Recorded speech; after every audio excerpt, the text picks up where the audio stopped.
Hello and welcome to Amigos IAS. I'm Adnan. In today's segment of Current Affairs, we'll be discussing India-Myanmar free movement regime. This is in news because central government has recently announced that it is going to completely fence the entire border between India and Myanmar, and this is going to impact the free movement of people. So what is the extent of the border between India and Myanmar? It's 1,643 kilometers. Out of this, almost 1,472 kilometers is fenced. But India wants to do the remaining fencing also. And there is a free movement of people between both the countries because of historical reasons that we'll be discussing. And what states border India and Myanmar? Manipur, Mizoram, Nagaland, and Arunachal Pradesh. As we can see in this map here, the bordering regions between India and Myanmar, Mizoram here, Manipur, Nagaland, and Arunachal Pradesh. And the movement happens on these lines. There is frequent movement of people between both the countries. So, if you see the extent of kilometers also, Arunachal around 520 kilometers, Nagaland 215 kilometers, Manipur 398, and Mizoram 510 kilometers. That is the extent. That means if you see the maximum, it is Arunachal as well as Mizoram, and then Manipur and Nagaland. That's factual details. And now let us understand what is this free movement regime all about. Initiated in the 1970s, this FMR allowed, like the word says, free movement of people alongside the border. So this was operationalized in 2018 by the government. What is the agreement about? Travel up to 16 kilometers into each of their borders. That means, as you can see here in this map, people of Myanmar who are staying at the border can travel into, let's say, Mizoram or Manipur 16 kilometers from here. And people who are staying within 16 kilometers from here can go 16 kilometers here. That means from both the sides, you can go till 16 kilometers without any kind of visa. That is called as free movement, no restrictions. They can cross the border by taking the pass with a 1-year validity, and they can stay up to 2 weeks per visit when they cross the border. This talked about the deep-rooted familial ethnic connections between the communities. Okay, these borders humans have drawn. The British has drawn these borders in 1826 around that year without taking the permission or the consent of the hill tribes. That is, human-made borders or the political borders cannot stop people's strong linkages and ties. That is why we need to recognize their movement by giving this kind of access to them. That is the rationale behind this FMR. It was implemented as a part of the central government's Act East policy also. So Act East policy, as the current government has brought in the year 2014, that means to be more proactive in the Southeast Asian region as well as the East Asian region, India has to focus its policies because India can access the markets of Southeast as well as the Eastern Asia where China's prominence is there. So we want to have connectivity towards those countries with the help of India's Act East policy, where the Northeast will play a crucial role. So that is the reason why, okay, we have recognized this FMR policy. And the paramilitary force Assam Rifles guards these borders. That is also one factual information. Now coming to this point, as I just told you, the British has drawn this India-Myanmar border without taking the consent of the tribal populations, and they divided people of same ethnicity and culture into two nations. People have strong ethnic and familial ties across the border. How strong? As you can see, in Manipur's More region, there are villages where some homes are in Myanmar. That means in this region, what is happening? In Manipur, people who are staying there, their villages, okay, the people of those villages, their homes are in Myanmar. So after completing their work, they have to go back to Myanmar, people of Manipur. And also in Nagaland, Smon district, see the interesting thing here, the chief of Longwa village, along his house the border will pass, splitting his home into two. That's how absurd this border is. Imagine from your home the border is passing and you don't know whether you are from India or Myanmar. That is the kind of borders the British have drawn in this particular year, which is creating some problems now. So you cannot stop people from moving in this kind of borders, guys. So apart from facilitating people-to-people contact, this was supposed to also give some kind of economic impetus because local trade and business can be done. So Government of India has initiated many proposals. Let's say, for example, customs and border hearts means markets, easy movement of goods. People can travel on both the sides and can do business. So it is going to increase the trade. See here, trans-border commerce will be enhanced.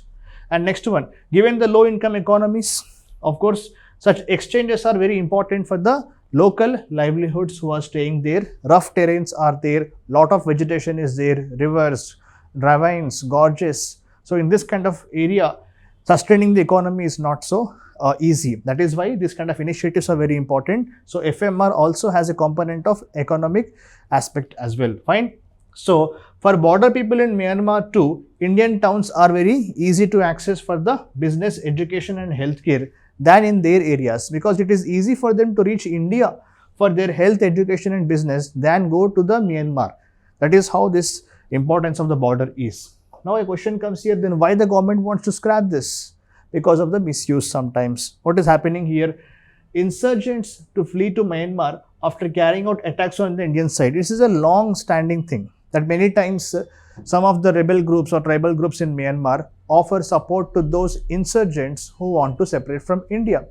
And many times training is given to them in the jungles of Myanmar and they will do attacks in India and again escape to Myanmar. Insurgency is an important reason here. And also drugs. Prevent of influx of illegal migrants from Myanmar and to demolish the drug trafficking and gold smuggling networks which are operating freely because of FMR. Government now wants to scrap this FMR for this reason also. So as we know, the concept of golden triangle, where this area of Myanmar and somewhere around here you have Laos and Thailand. That is the golden triangle which talks about what? Myanmar, Laos and Thailand. This golden triangle is known for what? The proliferation of drugs very easily. So we want to stop those networks from freely operating in these zones. That is one thing, but still unfortunately it is not easy to control, guys. Following Myanmar's, and why this people are coming towards India is also because in 2021 the Myanmar military, called as Junta or Junta, both are correct pronunciations, they have cracked down hard on the people, the tribal people of Myanmar, and even the Arakan army also is creating havoc there. As a result, many people are migrating from Myanmar to India also. So you can see here, the Kuki Chin people on whom this Myanmar's army is taking action, they are coming towards Manipur, as you can see, and Manipur government is saying that they are creating problems, their migration created problems in Manipur conflict also. Mizoram has given home to 40,000 refugees because they have cultural ties with those people across the border. Okay, and central government has told not to give them the home, but Mizoram has gone ahead. Very important to note here, Manipur CM is asking central government to end this FMR because they believe that the Manipur conflict is being exacerbated because of these Kuki and Chin people coming from Myanmar and entering into Manipur. But Mizoram and Nagaland, they share close ties with the people across the border. They do not want the FMR to end. Please note this point. And next one, what can happen if it is removed? As we understand, trade will be impacted, people's close familial ties will be impacted, ethnic groups, they will be facing the problems, their healthcare, education, all will be hit, because if now the entire border is fenced, FMR is stopped, they will need a visa now to enter, which is again a big process. Fine. So it will significantly affect the daily lives of the border residents, okay, because of some artificial political border, they got divided. And now if you end this FMR, their lives will be impacted a lot, okay. The policy might strain the cultural and social fabric of the communities who are quite close with each other because they have shared ethnicities across the border. But again, how to solve the problem here, guys? The problem is of course there. The problem is what? The problem is regarding the smuggling, ethnic conflicts, or we can say insurgency, that are serious issues. But for that, is it right to remove this particular, okay, FMR? That is the conclusion which we have to understand. As per many experts and people who are working in security agencies, mere removal of FMR is not going to bring much change. Because even in areas where there are some proper borders and fencing, still migration happens. And still drug smuggling also happens. So what is more required is what? Taking people into confidence and also trying to regulate the movement of people and trying to have a community engagement with the people from both sides of the border, people from all these ethnic groups, and to make sure and to make them understand the importance of having security over this border. Otherwise, if you scrap this FMR, it is going to impact very adversely. States like Mizoram and Nagaland will also not be happy because similar cases of ties exist between both the countries here. See, better refine the FMR for better or regulate the movement while maintaining the cross-border ties between both the countries. Enhance the infrastructure and make trade more and more formal. Okay, at designated entry points at different places, there you can have the trade. Provide some proper infrastructure. Already we have established some border haats. Haats means markets here. So it will mitigate or reduce the impact of those negative things. And last one, robust patrolling has to be done and intelligence has to be gathered properly so that we should be able to make sure that the people who are sneaking inside are not harmful to India's interests. Until the union and state governments as well as the people who are staying at the border, they ensure that the border is effectively secured and regulated.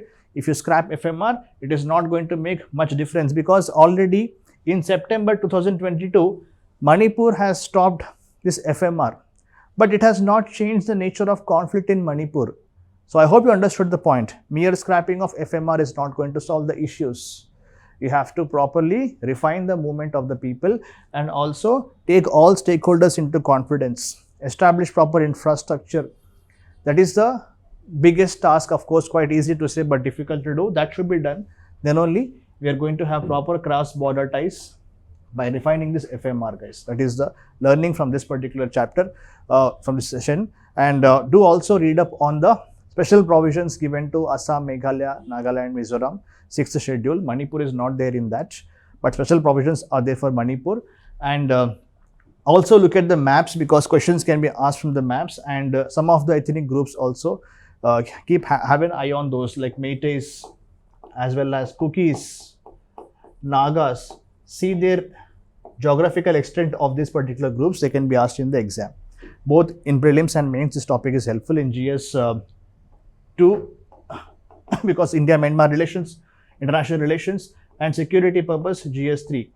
And in prelims, this topic is helpful. So if you have any questions, please post in the comments below. I will see you again with the next topic. Thank you.